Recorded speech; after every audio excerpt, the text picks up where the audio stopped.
எடுத்த உடனே நீங்கள் அங்கே மேனேஜ்மெண்ட் கோட்டா போகணுன்ற அவசியம் இல்லை. பட் பேரண்ட்ஸ் ஸ்டூடெண்ட்ஸ்க்கு ஒரு முக்கியமான விஷயம் என்னென்னா, இப்போ நிறைய பேர் நீங்கள் ப்ரௌசிங் சென்டரில் நம்ம போயிட்டு இந்த கவுன்சிலிங் வந்து அப்ளை பண்ணலாம் அப்படின்ற மாதிரி ஒரு ஐடியாவில் இருப்பீங்க. அதுவும் இல்லாமல் எங்களுக்கு தெரிஞ்ச காலேஜ் ஸ்டாஃப் இருக்காங்க, அங்கே காலேஜில் வந்து ஒர்க் பண்ணிகிட்ருக்காங்க, அவங்ககிட்ட கொடுத்து நாங்கள் அப்ளை பண்ண போகிறோம், இந்த மாதிரியும் நீங்கள் நினைப்பீங்க.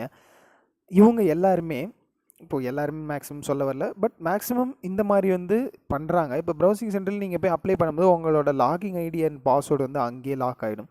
ஸோ அந்த மாதிரி இருக்கும்போது உங்களுக்கு காலேஜில் நல்ல சீட்டுமே கிடைச்சாலும் அந்த ப்ரௌசிங் சென்டரில் இருக்கவங்க சம் அதர் ஒரு ஏஜென்ட்ஸ் மாதிரியும் இருப்பாங்க ஒரு சில காலேஜஸ்க்கு.